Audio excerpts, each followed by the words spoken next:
Downtown, I got that heat, let's go.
Downtown, I got that heat, let's go.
Downtown, I got that heat, let's go.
Downtown, I got that heat, let's go.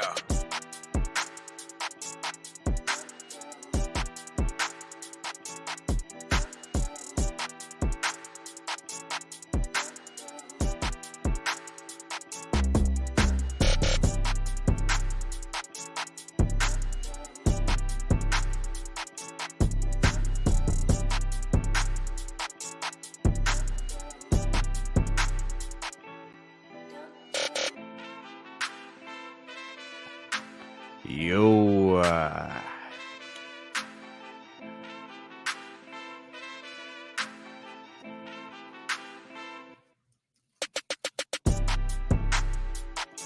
what up, good people? June 16th, 2023. SMT Podcast is live. And I got a panel with me. Let's see who's here. What's going on, everybody? Cool. I got B. I got EM. What up, B? What's going on, bro? Yeah, man. Happy Friday to everybody. Hopefully Happy everybody Friday. having a good day. Life is good, man. I can't complain. Yep. Work week has come to an end. We on the weekend. Let's see if I can just turn this down a smidge. All right. It was a pretty busy week in telco. Some smaller stuff, some bigger stuff. Anyways, we'll recap everything this week and discuss it as a panel. Shared the link with a few more people. We'll see who stops by. Let me say hello to some people. Kazi, Raging Dusty, Jeremy, MS, Ciprioni Tech, South Joe, Max Tech Studios, and Tony. Thanks for coming through, folks. Knox is here. Chris the Cricket in the house. What up, Gene?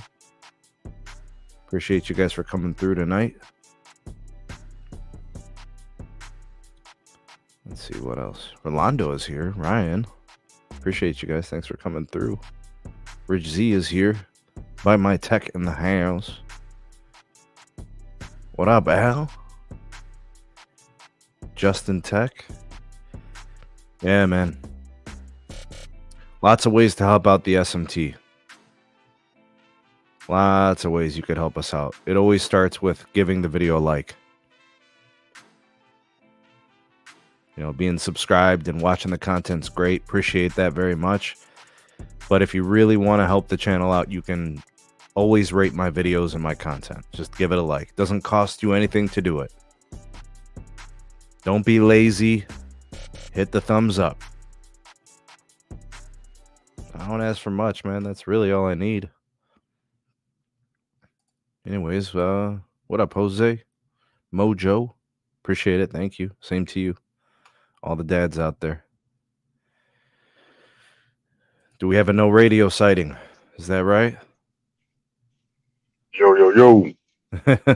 What up, man? Nothing much, man. Hey, we're going to jump right into this thing now that we got a full house. Panel members. Let's see here. Oh, man, I kind of wish Dennis was here. because this is like a dentist story right here.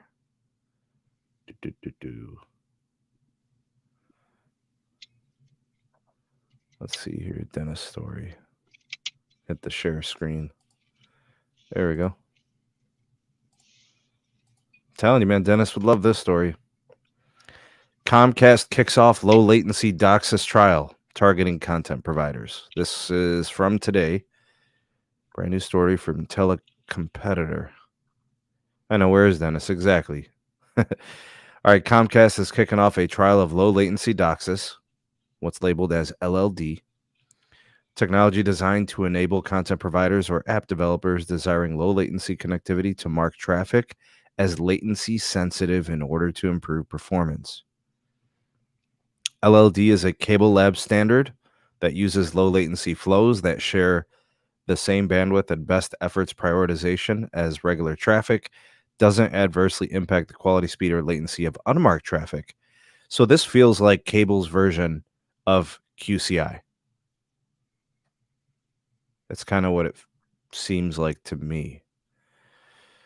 Shares the same bandwidth and priority of regular traffic, means that it's not going to violate any type of rules that the FCC might have in place. Comcast Xfinity customers who live in trial markets and lease the latest Xfinity 10G gateway, XB7, XB8 models, or own an Ares S33 or Netgear CM1000 V2 gateway can participate in the trial.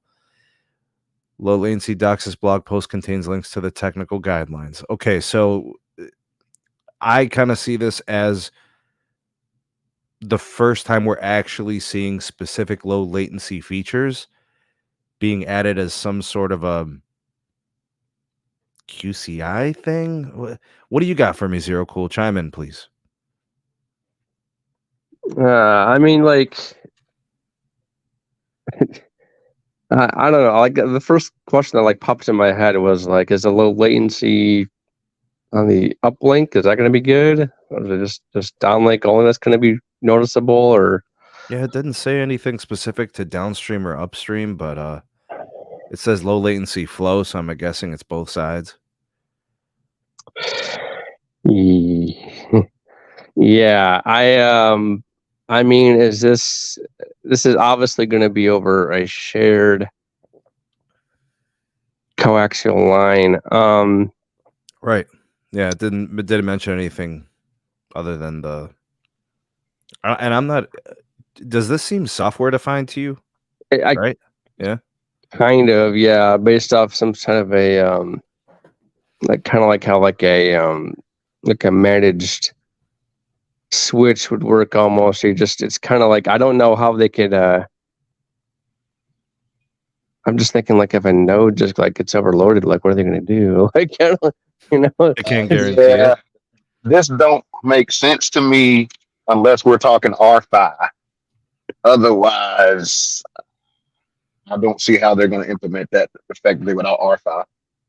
Yeah, true. Yeah, I don't know. So seeing that this is a trial, you guys think they're just kind of maybe testing it to see how it actually improves the performance? Is it possible it may not actually do what it's intended to do, and then they just kind of bail on it? It's hard to say. I mean, here's at the end of the day, you know what they want to do is they want to charge for this, right? Oh, I'm sure. Yeah, this almost sounds like. I mean, to me, it almost sounds like how like a business class was compared to like consumer class a little bit, but it's just like it's low latency. I mean, what are they going to do? Like, I mean, it's just. My other question about this is that how low can you go? Actually, I mean, isn't it typically sub 10 milliseconds, anyways? Right, but I guess my question is like to the content providers that goes to the what is it to call the the servers I use for like gaming and shit, I mean, like the gaming makes sense. I think it says here targeting content providers, so yeah, like the I can't think of the name off the top of my head right now, but the servers that they use, because the content kind of works the same way. It has to hit different servers here and there, right? It's just it's not really, it's the content is like shared. meaning it's shared streaming to everybody. So it kind of like how a gaming server would work. So it's very interesting how they're going to frame this. But well, whatever, more power to them. So. So I got a whole panel of wireline guys. So talk to me, B and EM, if you guys want to jump in here. Have at it. I don't know the first thing about DOCSIS, so anybody else? to me, this seems like a way for them to monetize something B2B. I don't think this is necessarily going to be end user monetization. Just based off of my guess, this seems like something that they would take to like a Xbox or like a PlayStation and be like, hey, do you want to do cloud gaming? We'll give you a lower latency connection or some. But even then, they can't really guarantee it to the end user anyways. So like, well, I have heard of AT&T doing this on, like I was reading on, I think it was an AT&T Reddit post. People were getting this through Microsoft and through some gaming platforms. They approached them about running trials, and they qualified for it based on location. They started running it. So I've seen the gaming piece. That's fiber. It is fiber, right? I'm gonna tell you what's weird about this. Low latency DOCSIS is not a new thing. Right. This sounds to me like they're about to just basically deprior everybody but companies who pay extra. Well, they're saying that it wouldn't. Did you see the language though? It looks like they're trying to sneak this in. They're trying to sneak this in. This ain't real. Look, no radio shares the same bandwidth and priority of regular traffic, so no one is worse off. Exactly. So it's not. This ain't an upgrade. This is they're trying to monetize an existing feature. It sounds like Title 2. That's what it sounds like. B, you got anything for me? No. Got nothing? No, I don't care. I don't need to be. I'm with you. I don't care about this either. I'm with you. Yeah. Even though I'm on my way to fix the DOCSIS right now. Thank you, thunderstorms. You're storming over there. All right, here's the next story. China Mobile to start on 400G this year. Oh, yeah, let's hear it, man. China Mobile ready to deploy 400 gig optical and expects to call its first tenders by the end of the year. The giant operator plans to deploy 400G quadrature phase shift keying in its long distance backbone and mostly 16 QAM PCS or 16 QAM and Metro networks. China Mobile completed the world's first 400 gig pilot with vendor partner ZT in March, with transmission rates over 5,600 km. That's freaking far. No, that explains why they're only 16 QAM. You can only do so much modulation, modulation over distance. Yeah, Gotcha. It says here that they believe this is a disruptive technology that could play the role of a load-bearing wall of bandwidth. It says here in a white paper, this would encompass 400 gig optical connectivity and distributed cloud architecture with edge computing and 3 levels of latency from 1 millisecond in the city to 20 milliseconds in the countryside. I bet you people in the rural areas would love 20 millisecond pings. Sheesh. That's really good. I just kind of did some simple math on this thing. If they would have did just 8 QAM, they could have just got almost a terabyte out of it. Yeah, but I think that's why they got what they got. I think it was strategic. No, I'm sure, yeah.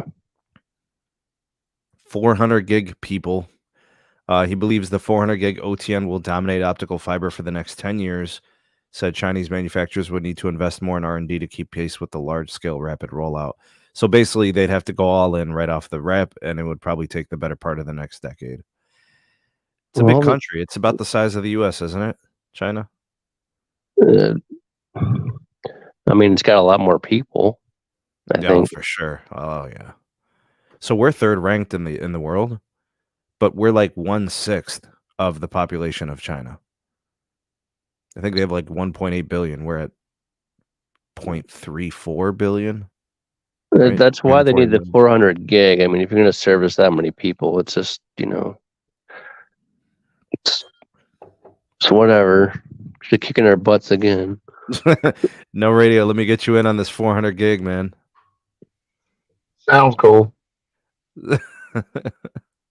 It's China, though. They could centralize this, right? And then all of a sudden it becomes the standard. You know, Sounds cool.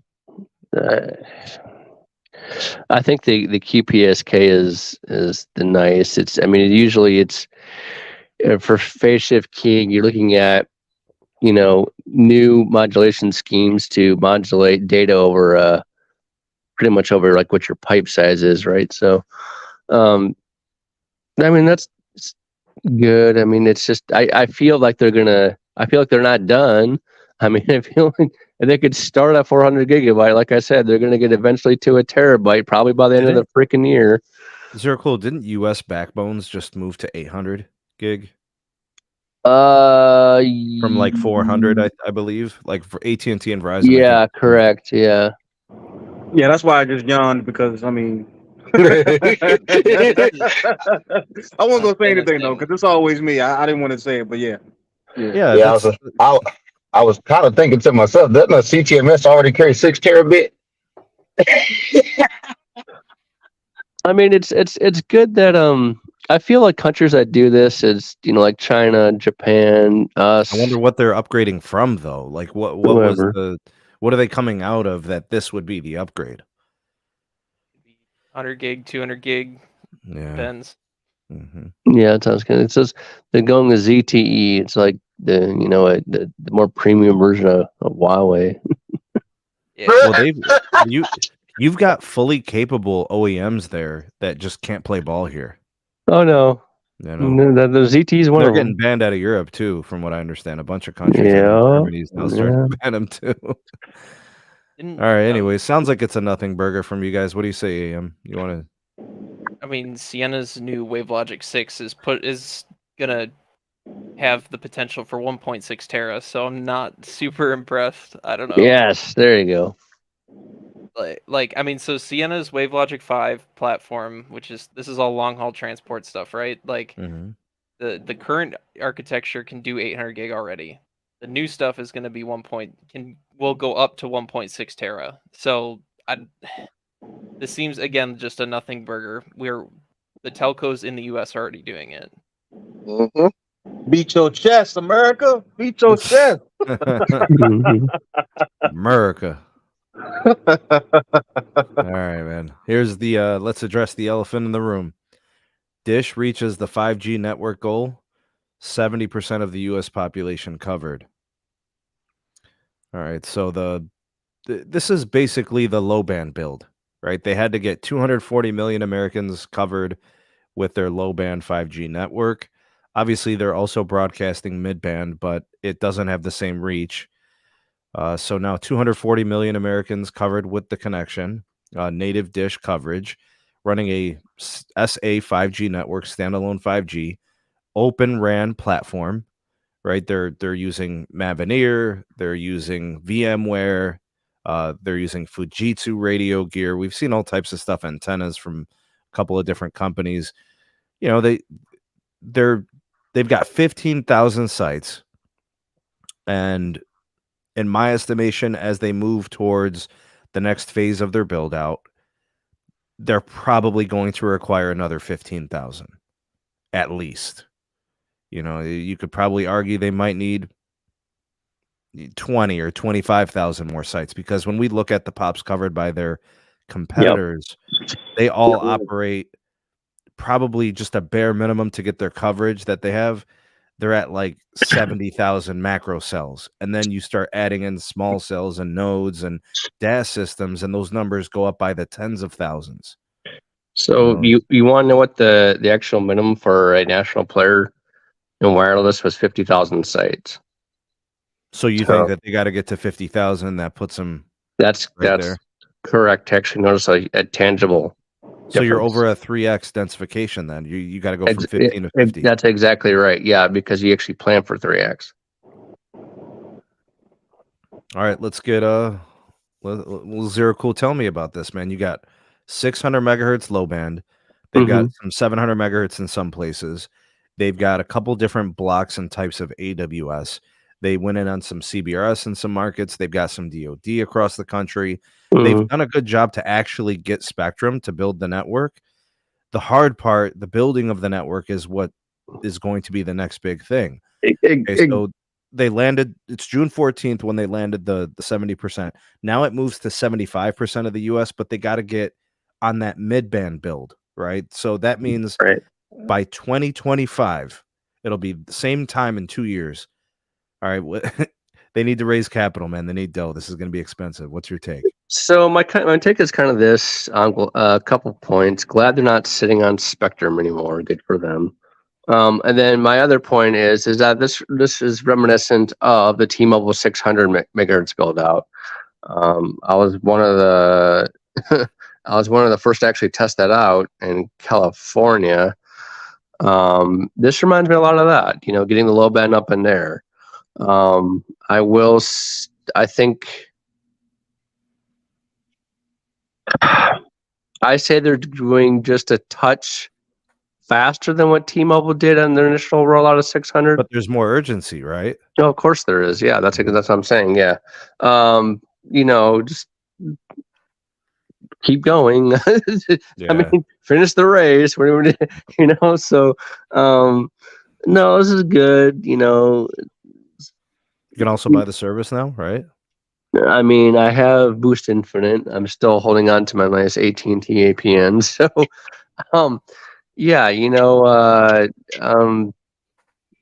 just get if they have 50,000 sites. Like I said, it's a tangible difference. I want to see that. I want to be able to, make some calls, do some data testing on their low band.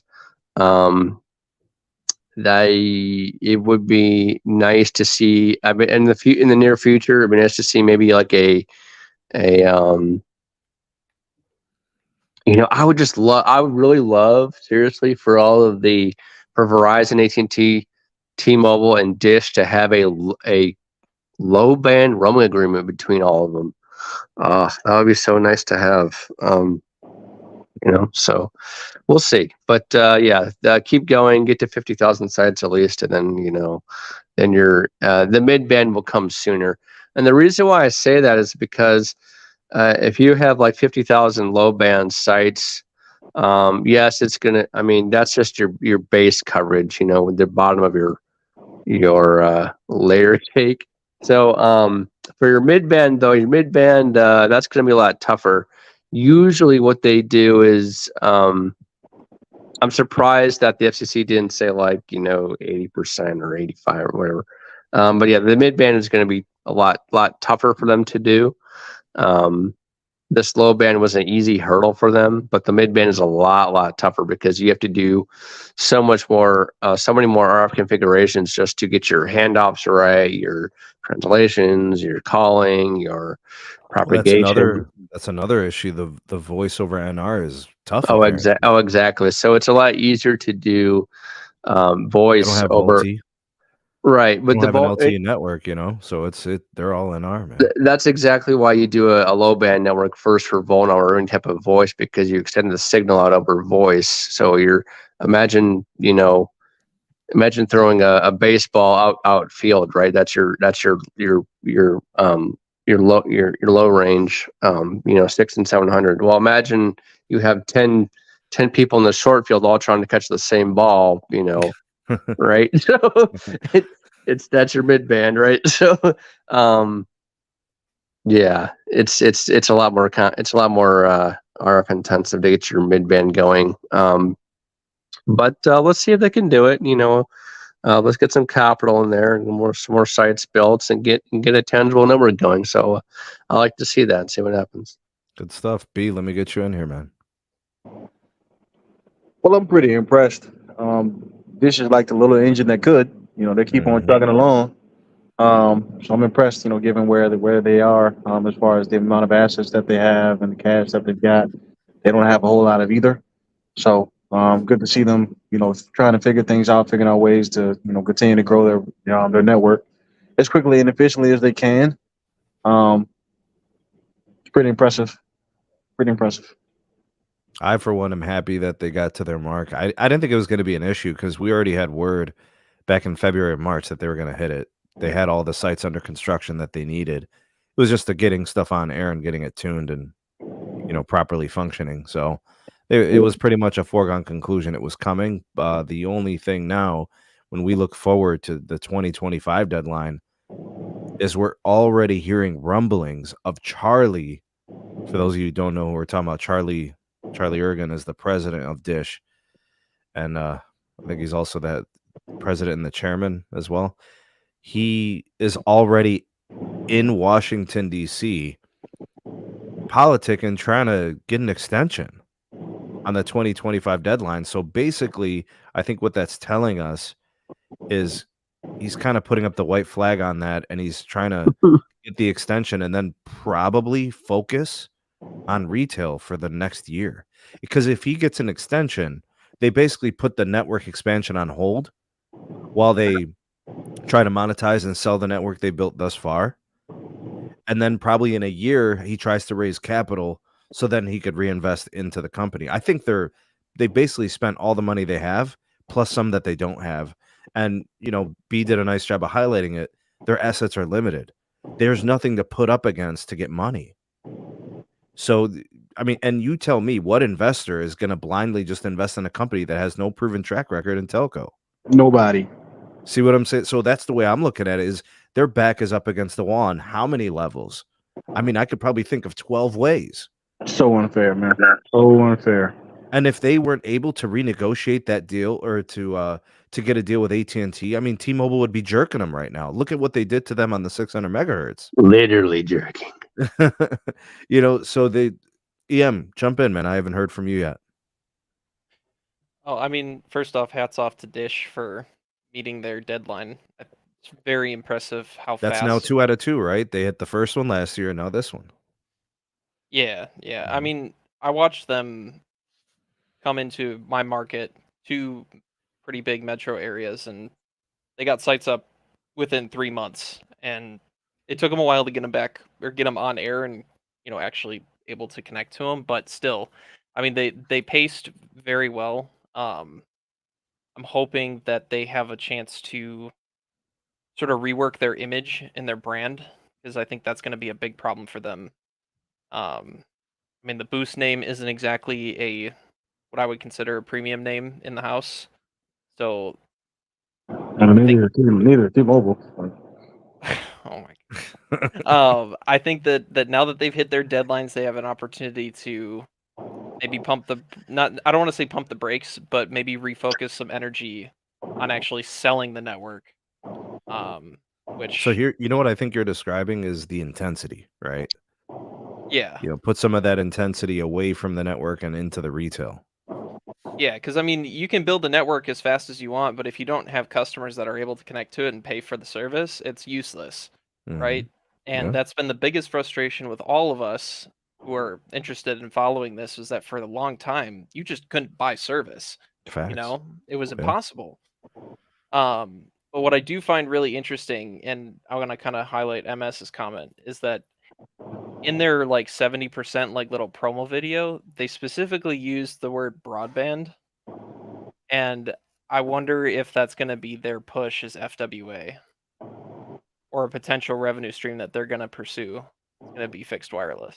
Well, if they don't have the money to finish the build out that they have now, what spectrum assets stuff they're going to have deployed to be able to have a viable FWA product? I don't know. The delayed or the deadline that they're talking about pushing out, Sneed was talking about pushing out, is 2025. That's 2 years from now. So if they're not able to meet that deadline, when are they going to be ready to have a FWA product? What, 2029? I don't know, guys. The future still looks a little bit bleak for that company, unfortunately, at least in my opinion. I think they're doing everything that they can with the assets that they have, but it's a big country, man. 50 states, 3,000 counties, municipalities. I don't know. It's looking kind of bleak. We'll see. So the question posed by MS member here on the YouTube channel side, he said, when will Dish be able to monetize this build out with FWA? They could technically do it whenever they want. It's the ability to deliver a home broadband experience, that would be low latency. That would be a guaranteed speed or some kind of a quality QCI QoS type of standard. So if I was a customer, my expectation would be you got to give me at least 100 megabits per second down and at least 10 megabits per second up. If you can't deliver that basic premise of a connection, and I'd prefer something a little bit better, maybe closer to 200 meg down and maybe closer to 20 up, because that's what the competition is delivering. Think about it, right? Like Verizon over C-band is giving you up to 300 by 20. And T-Mobile's, while they're not really giving you a QCI of any sort, we see people posting some decent speeds. I don't know what AT&T is going to do with the egg. I really don't know. No details on that from what I could tell, but I think Dish has to deliver something decent in order to sell it. But there are places where I think they'd rather monetize through mobile. Do you really want to sell fixed wireless access for $50 and have a customer using a terabyte of data a month? Or would you rather have 50 mobile customers who would monetize at twice the rate and you would be fitting dozens more customers on that same capacity? You see what I'm saying? So I'm not sure how dedicated they are to the fixed wireless access right now. Because there's going to come a day where if they decide that, they might take a strong hold in a market and they're doing a bunch of fixed wireless access, where are you going to get spectrum to provide for mobile users? So I don't know. They've got to be very careful about getting into fixed wireless access. And I don't think they have any partnerships with OEMs on gateways. There's so many technical things that go into this MS. These would be questions I would be asking, executives, but they don't talk about the stuff we want to know. They seem to want to talk about RAN, ORAN, and virtualization and monetizing with business and enterprise and the stuff that literally doesn't impact anybody currently today. So, just my kind of take. What do you guys, as someone who's been in engineering zero cool, that your take on fixed wireless access from Dish? No, it's just too early. Yeah, that's what I was thinking. Way too early. I mean, think about T-Mobile. Just they started 3 years? Well, what did T-Mobile have that no other company had? Spectrum. They had 100 plus megahertz of dedicated NR spectrum on mid-band. Think about it. If they would launch an FWA right now, it'd just be on low band. It would suck. Ooh. That would suck. Yeah, I'm not a fan. B, your take on the fixed wireless access piece? Yeah, it's like I said before, I don't see it happening anytime soon for that company. I mean, they don't have the assets to deploy that product right now. Yeah. Yeah, I don't think that they'll do it quite yet, but the one thing that Dish will probably get into is IoT-based stuff, because they did that before. They've been doing that that's how they didn't get their licenses yanked last time. They got some millimeter wave, and they got some CBRS and some DoD they can deploy, but they're not at that point where they're putting up the radio gear for it. Yeah, not to mention they own 47 gigahertz, which I don't think many OEMs support yet. Not yet. That's true. Which is also T-Mobile's problem too.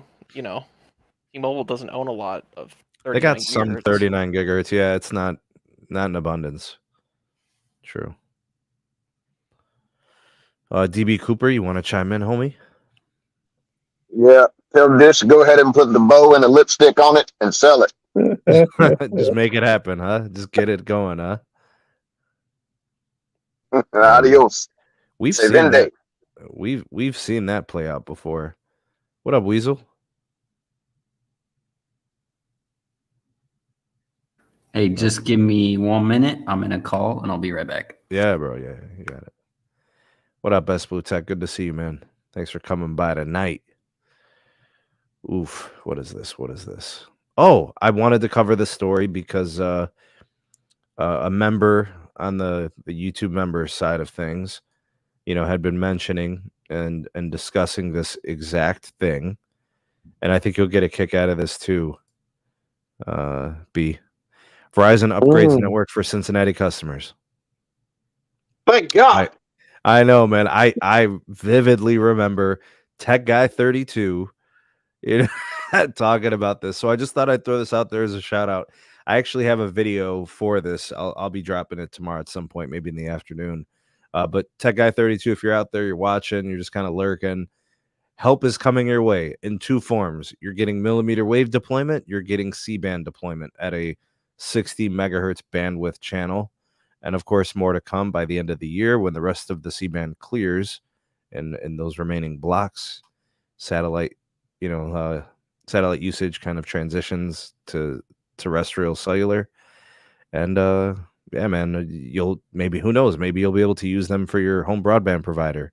Hopefully it brings new capacity to your mobile experience and helps alleviate some of the congestion or lack of effective networking reliability that you wanted. So yeah, that's that. I thought I'd throw that out there, man. Yeah, it's good stuff. All right, this next story is maybe it's touchy to some people. I don't think it is. I think the writing's been on the wall for a couple weeks now. AT&T return to office mandate. Got a bunch of managers, 60,000 who are being called back into the office. So I already did my take. I did my video on this, and you guys will be getting that tomorrow. But to kind of bring this around here, I'll start with you, Zero Cool. 60,000 people. Literally, AT&T is hoping that some of these people quit and walk away from the company, man. They're not going to pay relocation fees or costs. They're not going to give people exemptions. They're literally telling them, come back to the office or you're fired. Yeah, well, if you're not a company man, leave the company office. Don't the door hit you, the good Lord split you, Like, remember, Elon did this, man, and people quit. Oh, of course. Yeah. And he's like, we don't want you. We don't need you. Yeah, it's it's companies with Twitter. Yeah, right. Yeah. This is I think this is good. This is people, they need to, you work in a corporate setting, right? You need to act the part. I've been in it a long time, so it's just I don't feel sorry for the workers that don't want to come back into work. They're not to me, they're not a valuable employee. I think they're hoping for maybe 20,000 people to quit from this, man. No, I'm sure they're probably anticipating that and expecting that. But you know what? They'll get those 10 to 20 back, on their own terms, right? They'll do it at a later time. They'll kind of trickle back in. And cheaper. Yes.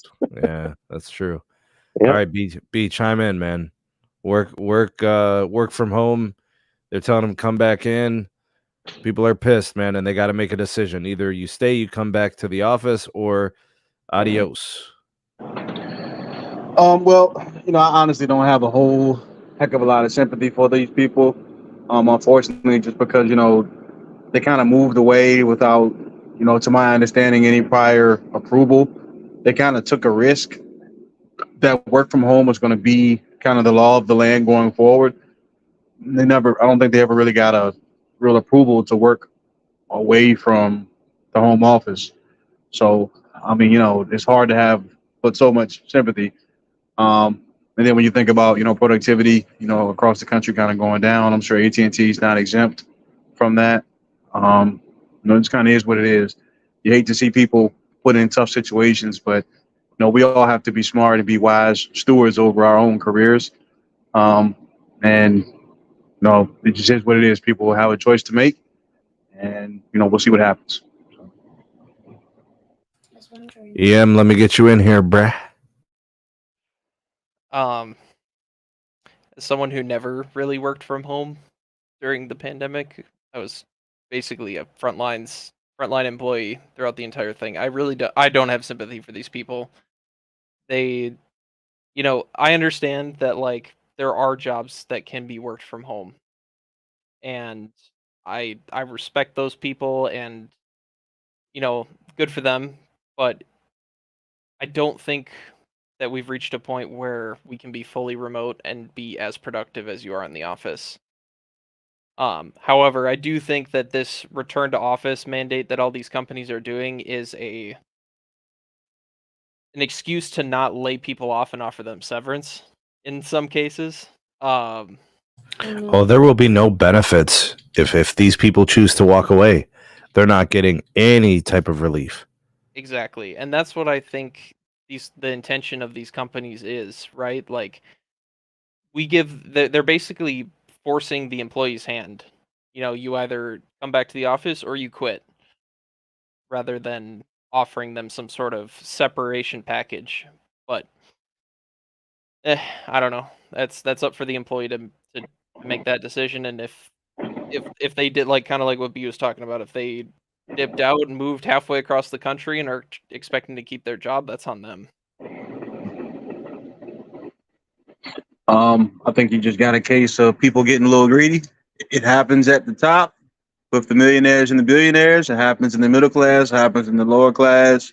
It just kind of is what it is, unfortunately. With all due respect to everybody involved, that greed and everything, that kind of taking advantage, more chicken, that happens everywhere, to all social economic classes.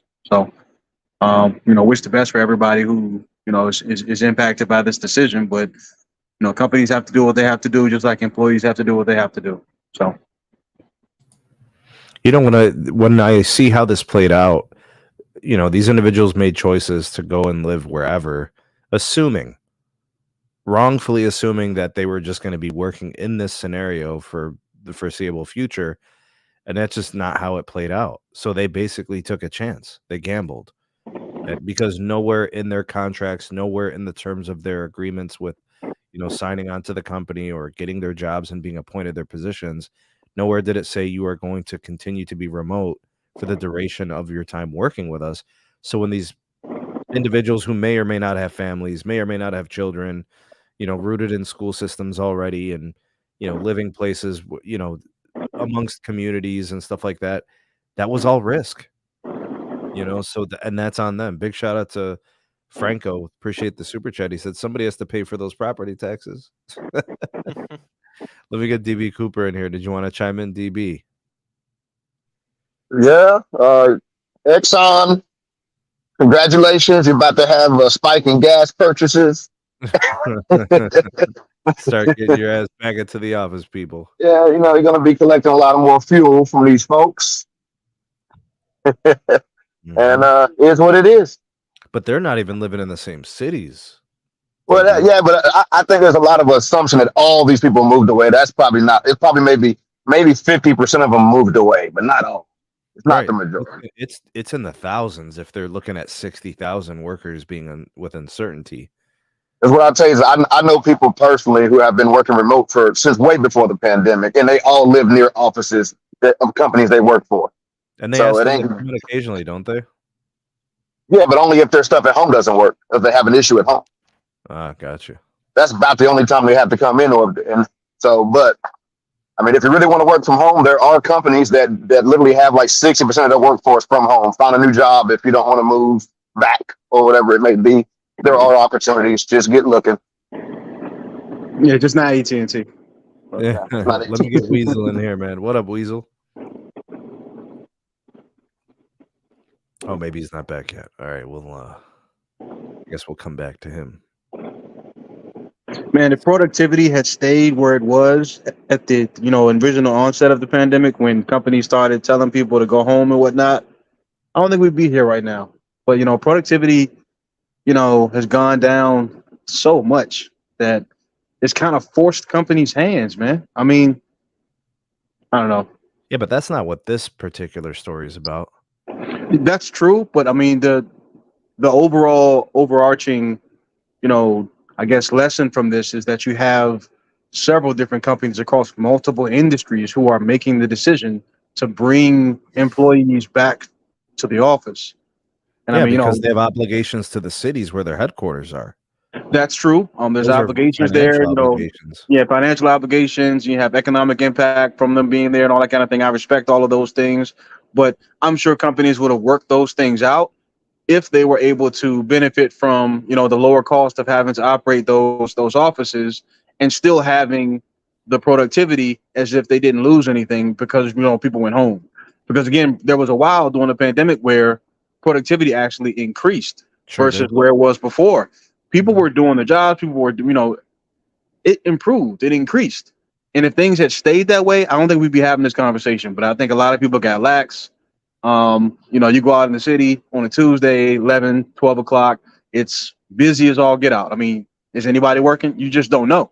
So it's just kind of the way it is, man. People, I don't want to bash anybody or anything like that, but more chicken, man. This is just kind of the way it's human nature. People are going to take advantage if they can.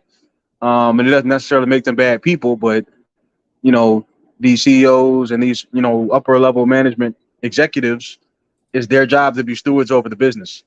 And if productivity is down, they got to try to figure out what the problem is. And this seems like an easier lever to pull than anything else. You get everybody back into the office, and then you try to sift through ways that you can improve things and get things at least back to the way it was pre-pandemic. So good stuff. Anybody else want to chime in on this story before we move on? Okay. All right, folks. This last part that we're going to do here with the next few minutes, we're going to be discussing some problems going on at Boost Mobile. All right, now these are just things that I want to make you aware of that are going on that I'm hearing about from some of my contacts. Okay, these are people that are close and intimate to the situation. They're living it, they're in there, and they're dealing with these problems. Okay, so if you're a Boost Mobile customer or a prospective customer, here are some of the things that I want you to consider as you navigate dealing with this company. Currently, there are some serious issues and operational problems going on with eSIM activations on that new iPhone promo. For those of you that don't know what I'm talking about, Boost Infinite currently is running a new iPhone promotion, and they're doing it through like these new plans that they got. They got the Unlimited and the Unlimited Plus. They got these two plans, and if you trade in your old phone, you can get a free iPhone with that trade-in. And I actually went to the website and I tried to do the whole promotion thing and see like which phones would be qualified for which values, and you can't check. The only way they let you do it is if you actually go through like the sign-up process, like you put in your zip code, you put in like all your personal information, your email. So you basically have to sign up. It doesn't give you a list of phones to tell you how much your trade-in is worth, because we all know that an iPhone 7 is not going to deliver and retrieve the same amount of value as an iPhone 12. You know what I mean? So when I tried to run through that process, I wasn't able to get any information. I couldn't accurately get all the promotional info, and it was horrible. And that was just me as a consumer, kind of going through the paces. And then from what I understand, when people are trying to actually process these transactions, they're getting caught off guard by how much their trade-in is worth. And, the way the bill credits are going to work is it's going to be over 36 months. If you're not able to see, things that are transparent and the terms aren't spelled out specifically, it makes you feel like you're being deceived. So I definitely have concerns about the promotion itself.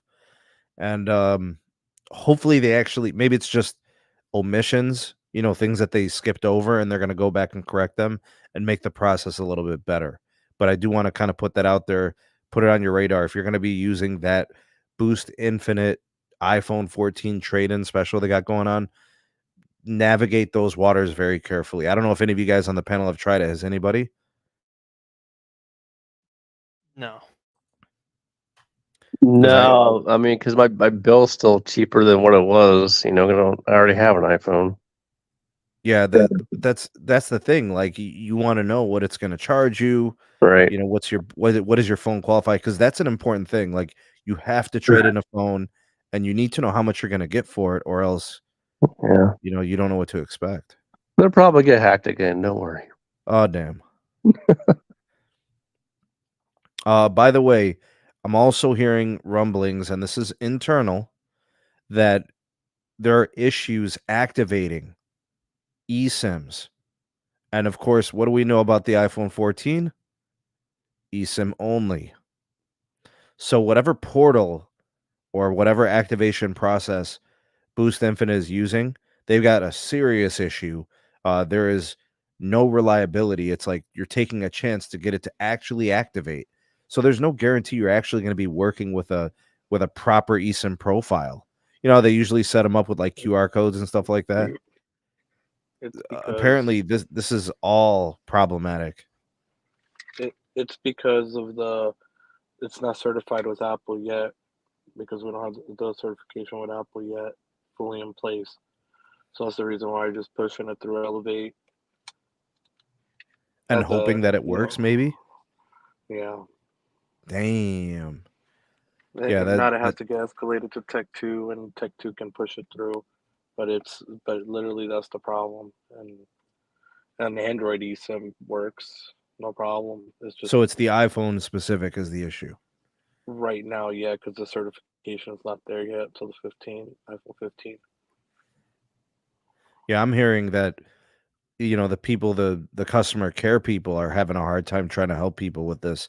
The whatever tools they have access to aren't even really working. So if you were a customer, Los, and you were making that call, are you asking for a specific department or a specific type of customer care to help? Well, I mean, the reps should know that just escalated to Tech 2.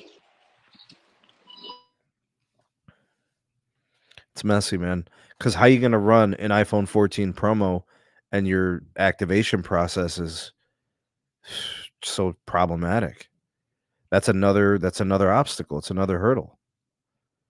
You have to have the iPhone. It's the best-selling phone in North America, right? And then you've got to activate on eSIM because it doesn't have a physical SIM.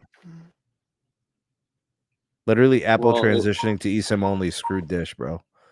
It's not that, bro. It's the Apple. Apple makes it hard, bro. There's a lot of companies that envy and knows too that want to get into the ecosystem, but they're having a hard time just because they want you to do a buy-in of 200,000 units, and all this and that, and who the heck is just going to buy 200,000 units of an old unit right now? Basically that a new unit. So is the recommendation to a customer who wants to get on Boost Infinite, get on the Dish Wireless network, are we just going to say get a Galaxy or a Moto or a for now? I mean that really knocks out that really knocks out a phone that I think most people want to use. I mean, what's the percentage of iPhones, in terms of users in the country? Is it 2-1 Android? I think so, yeah. I mean, you can get some really affordable Androids, which I think they can, obviously they can push those phones. They could offer, a budget level Galaxy. I really think they need to get going with a Pixel too, because they're fully unlocked. They've got all the bands. They got to get like one of those entry level, like, the A series phones. I think that would be smart to do. So get yourself the Galaxy entry level, budget, maybe some mid range action. Do the same thing with the Pixel. I think obviously they definitely need an iPhone activation process or some models that got all the connectivity and the all those things. That's just a lot of stuff happening there that's making it real messy, making it tough on employees, making it tough on dealers, making it tough on customers, because you're trying to get customers and now they're going to get chased away. Yeah, unfortunately, bro, this is what happens when they ask so much, like the manufacturer just for a certification. What can you do? So let me ask EM Tech. Charlie Ergen's in Washington right now. does he bring up some of these things? Does he say to regulators, look, I got iPhone problems, Apple's not playing fair, I got handset issues, I got limitations on the spectrum bands that I could deploy? I mean, you think that's part of what he's going to do as he tries to kind of position himself to get that extension? I mean, I could see that him using that as like a bargaining chip to get an extension, but I don't think he's gonna like push necessarily for regulators to, go back to Apple and be like, you need to support Dish, blah blah blah. Well, But I ain't no do, regulator's going to be telling Apple what to do. We know that. yeah. But I mean, that's an effective bargaining chip, right? Like, it's one of the largest OEM for the United States consumer segment isn't willing to work with you or is being difficult. I think that's fair, a fair assessment. Like, I guess that's grounds for an extension. I don't know. Well, handsets, any type of network things. I mean, you remember when Charlie was talking, like, I think it was right before the pandemic started. He was like, we're gonna get this network built out, pending, an act of God, and then like the pandemic happened. I'm like, oh damn, he's gonna get an extension now. He's gonna say we weren't able to build the network. We were shuttered by all that was going on in the world. OEM supplies and things like that. So who knows? Bro, He we may did. still mention that. He may still bring it up. Dude, Charlie We, is shrewd, man. He'll find a way. bro, we did our first milestone. Everybody thought Nailed it, it wasn't gonna right? get done. Nailed it It got with a done. little bit Yep. of overhead Uh-huh. because we went past the 70, and now we got to do the next step. But the next step is where it's harder because you're going in. You got to go into these rural areas, and that's where you got the farmer Joe over there that says, I don't want that damn panel in my damn area, and all that, and that's where Well, it it's gonna brings up a be lot of stuff. yeah. There's gonna be some stuff like that for sure. Running Flame said, guarantee Charlie pleads poverty to try and have them bump CBRS and 3.45 power, if nothing else. Well, he wouldn't be wrong if Well, he did say poverty. I mean, they are pretty impoverished right now. I mean, From they a had to, funding and capital standpoint, I can't disagree. yeah, I mean, the company's struggling, man. This is He not, could, he could also say, B, and tell me if you agree.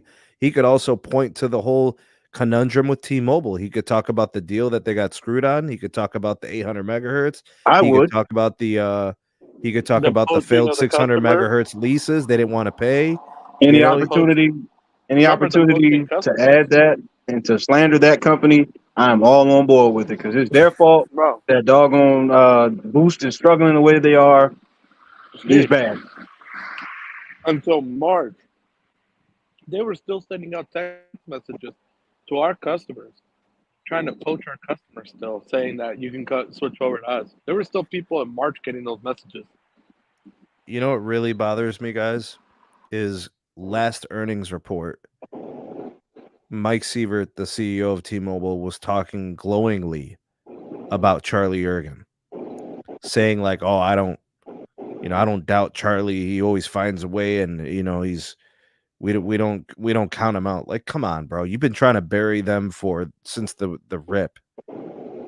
He only did that to save face because because what happened with AT&T, right? Yeah, Stinky got ripped apart for what he said, and since T-Mobile conveniently has their earnings calls after everyone else, he took that to the table. He's like, I'm not going to say anything. They're two-faced. They're two-faced. They don't care. We've all seen that. The part that gets under my skin, bro, is that everybody talks all this trash about the company just because they're the little guy now. But where was all that smoke about T-Mobile when they were small? You got a lot of people don't want to give the same chance, that T-Mobile got given. I give smoke. I give smoke. I give smoke. Yeah, you got to leave B out of this. B definitely delivers all the smoke. I give smoke to T-Mobile. That is a horrible company, and I'm not going to stop saying it. Well, yeah, their practices are horrible, bro. Like they when John Ledger was the CEO, he might have been cutthroat, but at least he didn't do a lot of the stuff that's being done now. Like right now, Well, they it's weren't worse than in a Savage position of Mode. power to do it, Los, but now that they are and we see what they're doing. We don't know That's all if right. John would have been like this. We don't know that for sure, but we definitely know Mike Sievert is. That's all right. Laughing is catching. Laughing is As catching. me, My father used to say that all the time. Laughing is as, catching. as me being a former Sprint customer, bro, I got promised that my plan would not change, and out of nowhere, my plan was changing on its own. Like they literally forced me out of certain plans on a couple of the lines I had and pushed them to whatever they wanted, where it cost more. So if that was the case, that you couldn't honor it, then you shouldn't have made all those concessions at the Congress or whatever, saying that you'll honor whatever. Well, they did whatever they could in order to get the merger to go through, and after that went through, they didn't care about anything else. So I mean, it's very unfortunate. But Boost is in a very, very tough situation in an industry that's not, very forgiving. And I really don't see how they're going to pull this off. I'm not even going to lie to you guys. I don't see how they're going to do this. People speculated that it was T-Mobile behind the cyber attack. So what do they know about cyber? What do they know about security or any breaches? We don't know anything about that. Oh, God. I mean, you got people speculating that there's probably a cyber attack going on at T-Mobile right now. I wouldn't be surprised. I wouldn't be either. They say the lanes and the ports are wide open. Come on in. Come get a slice of pie. Activate your iPhone. Yeah, man, they got the saloon doors on their stuff. Swinging right open. Yeah, man, it's just unfortunate, man. It's unfortunate. Yeah, Troy was, I think, a Sprint customer, and his plan got changed on him. They stopped offering a lot of those perks and benefits. I mean, they had a ton of value on those Sprint plans. There was just no way that T-Mobile was going to continue to offer that to you guys. And they changed it and they gave you Netflix and called it a day. Mine was the unlimited hotspot data on my car dongle, the Sprint drive. Yeah, you lost that. I lost that. They didn't honor that plan, and they put me on a price plan that was $5 more and only has 5 gigs without my authorization. They said they were just going to shut the lines off if you didn't respond. They were going to shut the line off. They didn't shut the line off. They changed it to a plan to keep it on. Yeah. Without your authorization. Well, I remember when Alexis, he had that 5G hotspot plan with them. Remember when they had the gateway and stuff? Mm-hmm. And I think he had like the 200 gig. He's working from home and stuff like that. It was basically a home broadband replacement for him. He lived in a 5G market when Sprint first launched. So he was on that N41, you know what I mean? And he said it was great. It was phenomenal. And he said it basically took 1.5 years of using the T-Mobile home internet through, I think, the Arcadian or the trash can, the Nokia gear, whatever they sent him. He said it took 1.5 years for it to get as good as the original Sprint one was. Because they were constantly tweaking with towers and dealing with congestion issues. I mean, he told me his downlink would range between 20 meg down and 150 down. He said the fluctuations were wild throughout different times of the day. So he'd be listening to a podcast, the TV might be running, and he's on a call or something, and like stuff's getting touchy. So he kind of got screwed out of that service because they basically, remember, they got rid of all things Sprint, including that home internet thing. Yep. And he had just had it for like 6 months, right? So he was like so happy, loving it, and got phased out. Yeah, literally for a product with with the lowest QCI. Well, he was on a QCI before, right? Like Sprint actually had that. Sprint had his dedicated QCI for the hotspots and that little home internet thing. Yeah, so he went from a quality experience to a very deprioed one, Yeah, see, Running Flame is talking about it too. And I remember Running Flame kind of going through that same The same thing, throughput getting down to a couple megs per second. I mean, you can't watch an HD video stream on that. And you can't multi-connect on that. You can't. I would not define that as home broadband. That's for sure. What's the best thing you could do with 2.5 to 3 megs? A 480p video stream, maybe? I don't know. Yeah. Maybe not even reliably because you're on the lowest QCI, and if it's a jittery, high latency connection, it's going to buffer.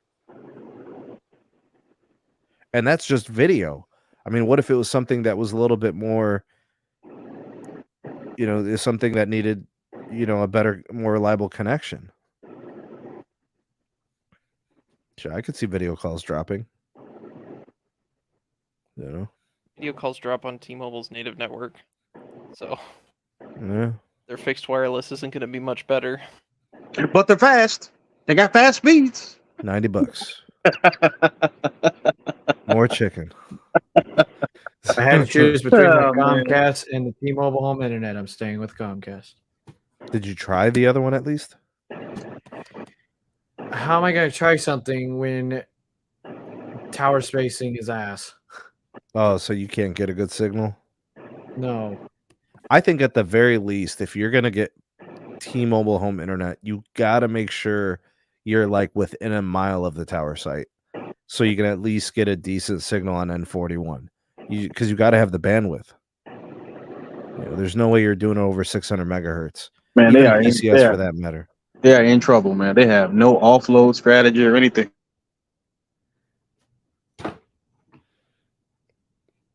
I mean, they told the investors, worry not, capacity's fine. Yeah, all right. $90, baby. $90. Have no fear, Eugene is here. Yeah, all right. And Papa Ray, right, Lois? Papa Ray said everything's cool. We're good. Fallow capacity, right? Shit, bro. Papa Ray departed, bro. He couldn't take the heat no more. He's probably cashing out all of his shares right now. He's like, peace. Bro. So was it UEM that we followed the trail of the shares? Was it? You that did that one time when you did it? Oh, are you talking about the whole SoftBank thing? Each other. All they do. Yeah, where they basically are selling them to each other just to reduce the stock price. Oh no, it's not that. It's that every time their stock price creeps to close to $150, there's a steep sell off, and if you go back and look at the insider transactions, it's too convenient. So they sell to each other.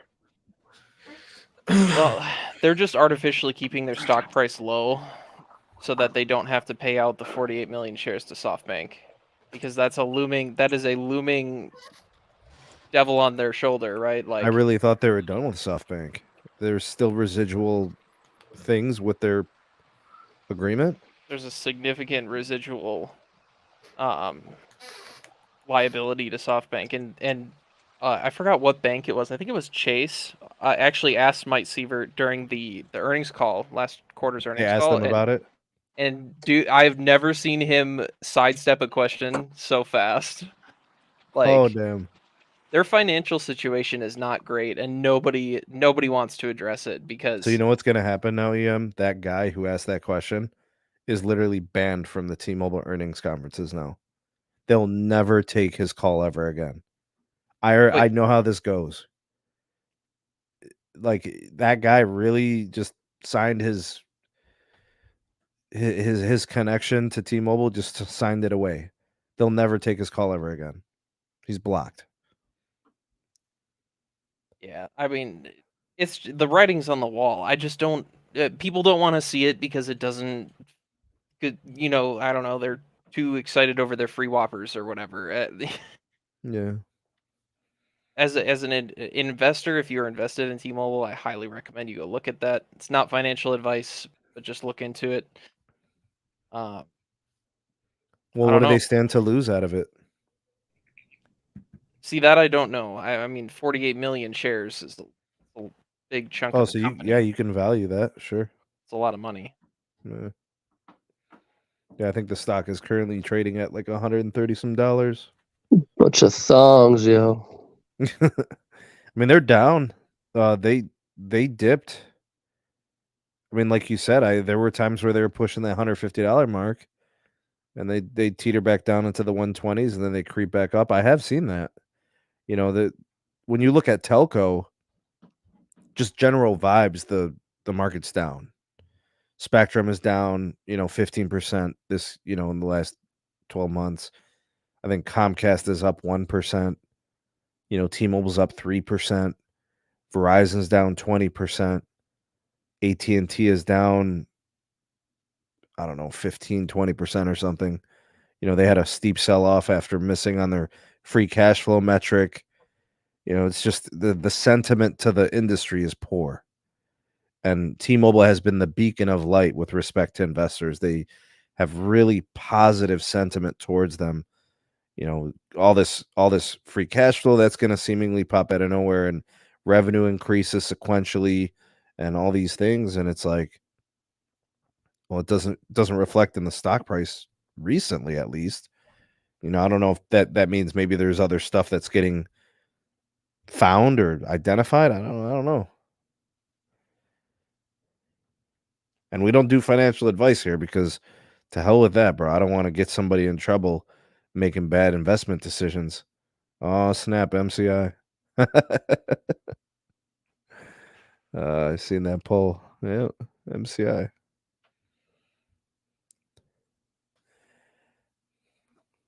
What else, guys? Tell me about what you've been up to.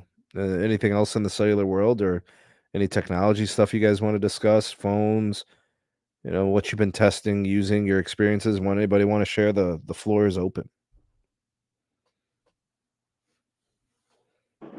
AT&T stock will be back. Verizon stock will be back.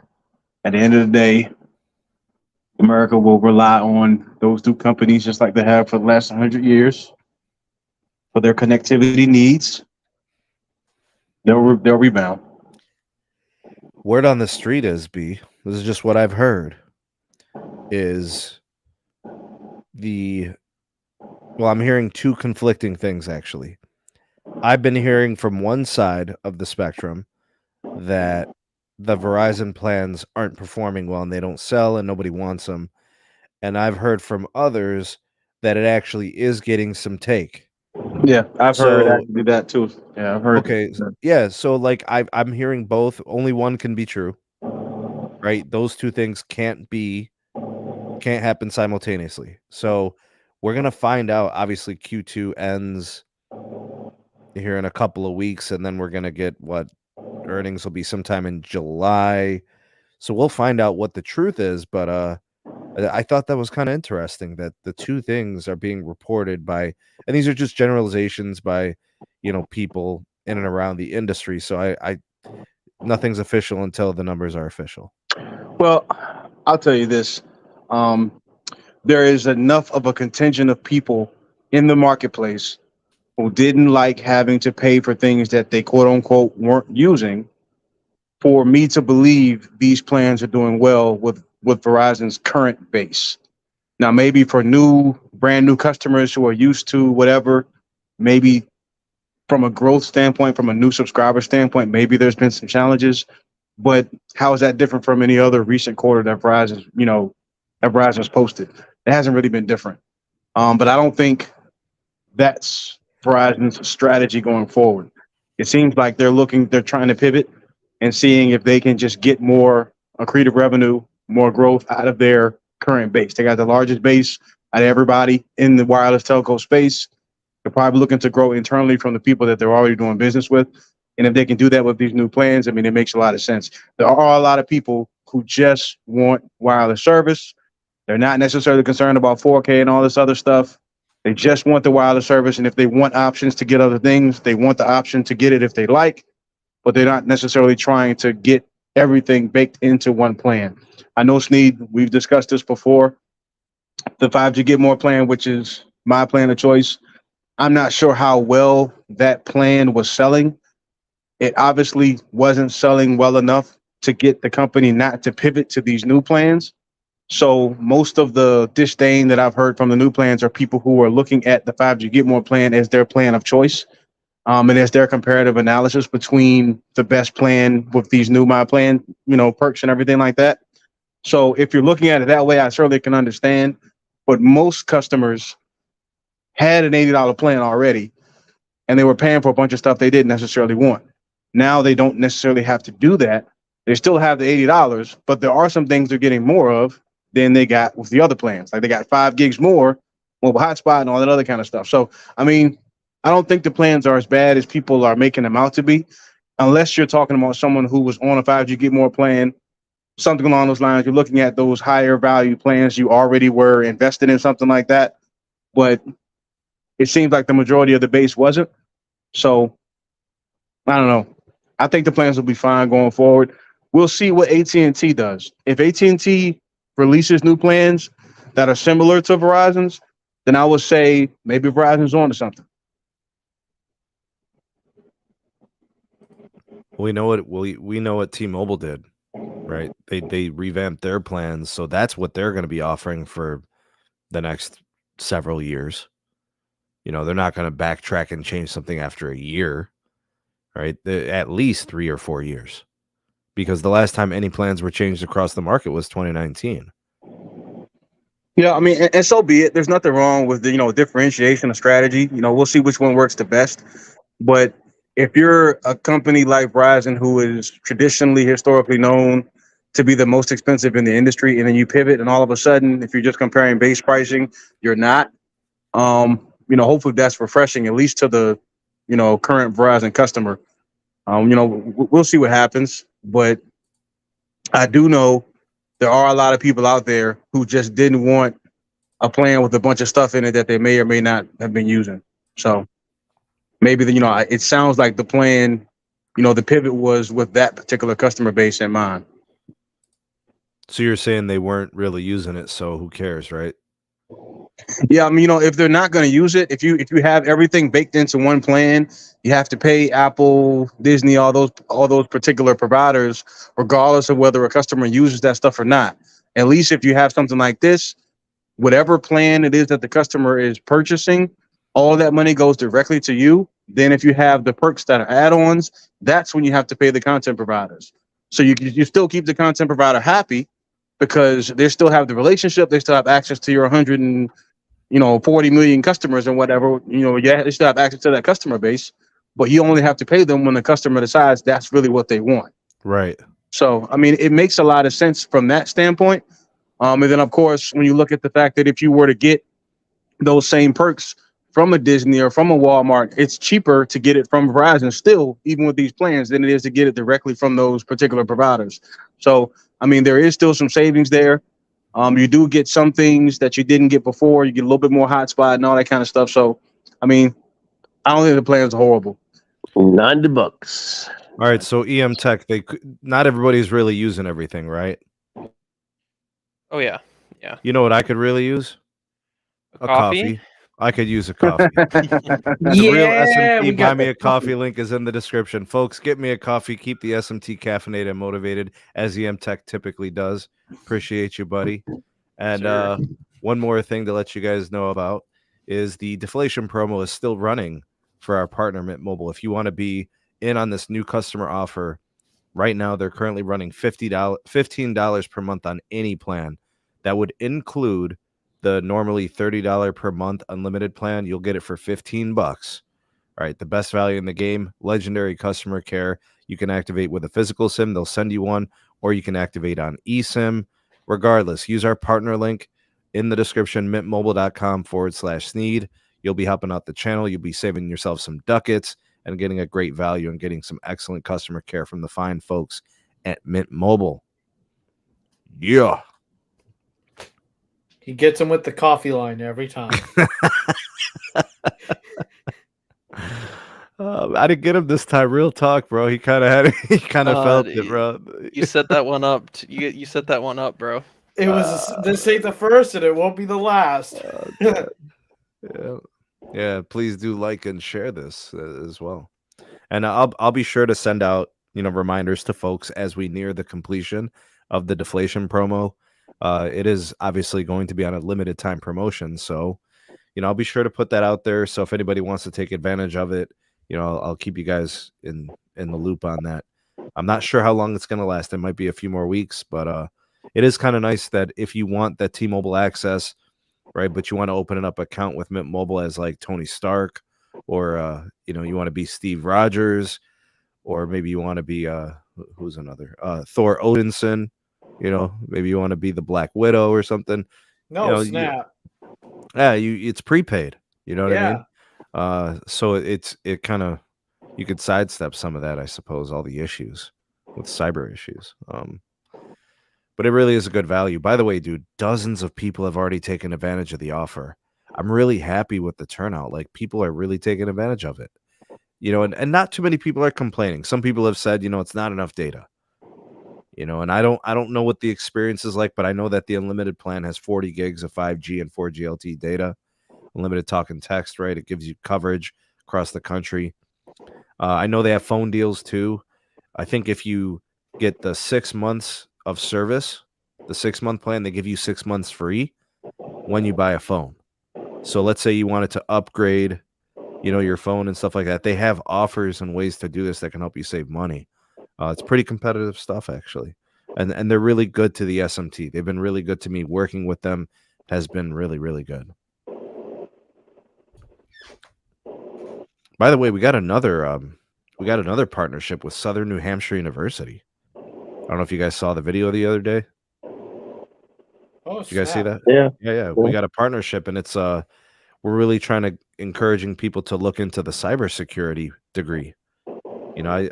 I thought about, like, how do I promote this? Like, what type of a bachelor's degree would the SMT Nation be interested in as like a new career, or maybe they're kind of like on the sideline waiting to get some kind of certification or training. I thought high demand, right? And something that would be applicable to T-Mobile rants on cybersecurity. That's what we push.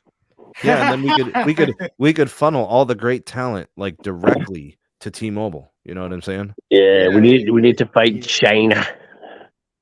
Oh, we're not touching. I'm not touching that with a 10-foot pole. Yeah, man.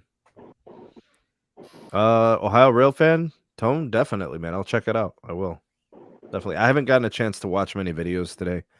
I try to watch everybody's stuff. I got a lot of people I follow and subscribe and stuff. I didn't get to watch too much content today. I'll definitely catch up after the show. And I've been slacking. I haven't watched much on YouTube. It's been either crazy here in Florida or filming tech videos for iOS 17, and it's just been life's been crazy, including the fact that not only Sneed is now in his own HQ of his own office / studio area, I am now too. Yeah, nice, dude. How's it coming together for you? It's actually coming together quickly because I can film a video, drop all the footage down onto the Mac, and then edit and then send it up within the same day. So like when a iOS 17 beta comes out, I can have it out within, now instead of a few hours, it can be out within an hour and a half. Let's see here. The comment from Mojo here. I could definitely get you a visible referral. The Boost Infinite, I don't have anything, so I wish I did, man. I'd love to help you with that. I don't have one. But maybe if anybody has anything that could help support SMT Nation, just tag me on Twitter. Let me know what's happening. We like to help people when we can. Yeah. I don't have no visible. I have all the major ones, but I don't have none of the MVNOs. I'm kind of hoping that Google's going to send me that Pixel Fold, man. Oh, did you see? I saw your video on Google and T-Mobile partnering. That was interesting. Yeah, that one, but that's more like the cloud services.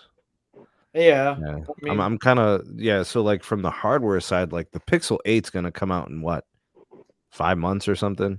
6 months? So, or whatever it is, maybe October, right? So 4 months. It'd be nice if Google wanted to be generous, man, and send over one of them Pixel Folds, man. No snap. Those ain't easy to afford, man. These foldables are expensive. And actually, if Google made a flip, I'm all in, man. He's all in on flipping. Yeah, I'm flipping the scripting. Yeah. When are we gonna have the Sneed music segment. Oh, should we do the freestyle? Freestyle Fridays? Yeah, it's 9 Wait, o'clock. okay, did everybody here that's on this panel catch that freestyle? I think Weasel was on the panel and so was Austin. But was anybody else on here? No, I don't recall. Okay, Los was on here, I think. B, you Yeah, were he was. here when I was freestyling, dog? I don't remember. What? Bro, I was spitting the hot fire, man. Yeah, he was lighting it up. Nice. Yeah, bro. I started with like one word and I just kept using the same rhyme scheme. Yeah. Yeah, it was. You know what I'm gonna do? I'm gonna send you the video, dude. I think I did a short. You'll get a chuckle out of it. All right. Oh damn! Don said, skipping the. He wants to have a vacation instead. Oh damn. Damn. Oh, They're wow. expensive, dude. They really are pricey. Yeah. Man. I hear you, bud. I mean, who's gonna drop 2 stacks on a phone, man? You got to be wealthy. You know, I said that about the, what is it, the Apple Vision Pro? Oh, You got to be wealthy, man. That's not for everyday people at $3,500. Oh, I haven't even done a video on that. I have thoughts. Ooh. I'm pretty sure that you could support a family of 10 for 6 months on $3,500. You know? It's there's no telling what people will spend their money on nowadays. I used to feel that way. I mean, you know, people can't afford this, that, or third. I don't put it past people anymore. Every time I go outside, I see Jordans on people's feet. I see people upgrading their cars. I see people spending money. So they're getting it from somewhere. I don't know. I mean, I don't put it past America. Ain't nobody saving no money, dog. They're And spending on it. top of that, Well, on top I'll tell of you that- this much: they got a roof leaking, but they got a brand new 4K TV in the same Hey, room. Oh, damn. Hey man, I agree with you, man. You're right. But I mean, at the end of the day, people spending money out here. They may not value, you know, their telecommunication services, but they're gonna get the stuff to ride off of it. So I mean, it is what it is. I don't know. What else, fellas? What else? Anything you wanted to discuss before we close out the show? we don't have no Sneed spitting bars tonight. You know what, man? I can't lie, man. I don't know if I don't know if I'm just getting tired, man. It's getting late in the evening, but you got to have the juices flowing in order to do that. So I don't really have it, man. I was digging for it and looking for it, but I don't think I have the energy to pull it off. When I did it before, I was amped up. You know, the right track was on, you know, like everything just came together and I hit the cipher, you know. We need the SMT Nation. You want him to freestyle rap Friday next Friday. It's a really good question from Kazi. Steve, do you think the future Apple Vision models will have 5G and 6G? My answer is yes. I'm surprised that this first version didn't have 5G in it. But I mean, I think probably so. I don't see why it wouldn't. Honestly, I'll keep it short here, but looking into Apple's, the way they released this first one, this is their alpha test. They released it and it's only available in the United States. Depending on how the developers take it, it's either going to flop or it's going to succeed. I see it more as succeeding than taking a flop. And it's going to, then eventually there'll be, like we had with the iPhones, you know, cheaper variants and people are able to afford iPhones in the future. And I mean, if they're available, if people are able to purchase them and pay for them over time, then that opens it up even more. Even if they still sell them at $3,000, if people can pay $40 a month for them, they'll purchase them if they want them. So, again, I don't put anything past the American people when it comes to that. They're going to buy what they want. Well, if you can buy it at Best Buy, Best Buy's going to let you finance it on their Best Buy card. And there you go. So there you go. People will buy it if they want it. I'm just, like I said, I was just surprised that there was no 5G capability in this original version of the device. I was really surprised about that. I mean, I could think of 3 reasons why they didn't. You know, the bill of materials, the availability. I think also some compatibility issues. I think size and space restrictions. I think the engineering was easier without those radios. You know, I mean, you could think of things as to why it isn't in there, but I mean, now it's not a true mobile headset. Well, and these You know, you're- headsets are not designed like, you saw John Prosser tweet out, and I'm not gonna call him out on it, but he tweeted out this, and I'll say this: it's not like people are gonna walk down literally to Manhattan, New York, wearing this headset. Don't put it past someone to do it, but it's not gonna happen. I don't know, man. New York, it's kind of crazy. I can see it. I feel like you're trying to get robbed. I'll Doug. say not this one, but a later rendition that's more refined, maybe, but not this one. So this Apple Vision Pro is not going to be the last. Apple is they're coming out with the car called Apple Car to be released in 2026, under $100,000. It's not going to be self-driving, but it's going to be released in 2026 under Project Titan. It's going to be freaking horrible. Going to be getting that car. I don't know. Yeah. It's going to be really hard to pull me away from a Ford. I don't know. Hey, he's going to need that Ford considering how much snow he gets. It's going to be interesting. They're saying the Apple Car is the last project before Mr. Tim Cook calls it quits, retires, and does whatever. How long has he been with how long has he been the CEO of Apple? Oh God, A while. A while. Since Jobs died, how long has that been? About 12 years. Gotcha. Okay. I mean, iPhone 5 was the last phone that came out under Steve Jobs. Exactly. So, yeah. Let me send you guys the link here. Derbider. What is it? The link to the car? The car. Yes. You should put it up on the screen. Oh, there goes Zero Cool. It's the Apple Car.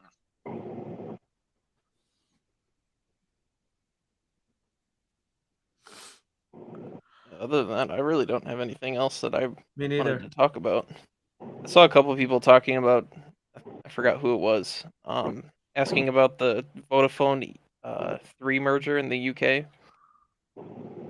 So I don't know enough about telecom there to make a judgment, but 3 was really fast when I was there. I was impressed. Vodafone, not so much. So maybe it'll be a good thing for Vodafone customers, because I know 3 got a huge channel of N78 compared to the other carriers there. Nice. Oh, there goes Sneed. Well, looky here. Some guests showed up at my party. Oh. It's a party Anybody in wanna the guess? US. Hey, Oh, no and- radio. Y'all want to guess who my guests are? AT&T. Is it a bunch of Comcast people? Yep, they showed up. Oh no, Comcast ain't even in this state, sir. I'm just messing with you. AT&T showed up at the party though, It's a having a whole party. party out.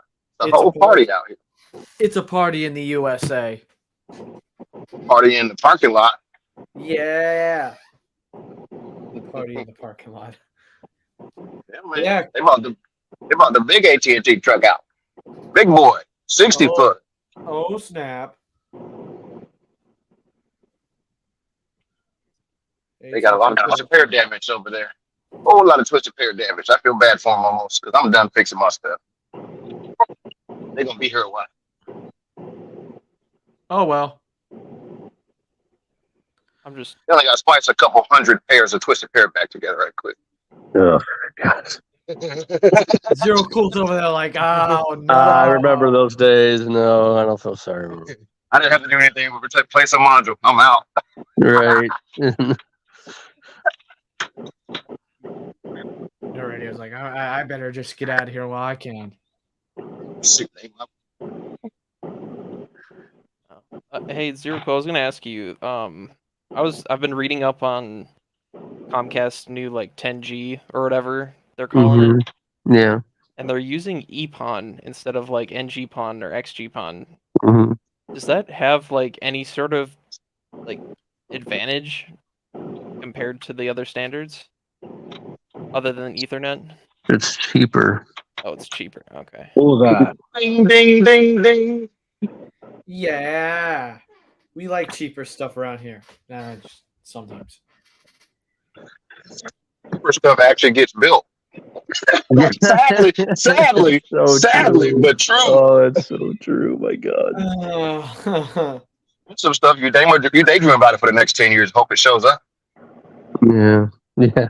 Some people get lucky early. The rest of us get to keep waiting. Well, I'm gonna call it a night, gents.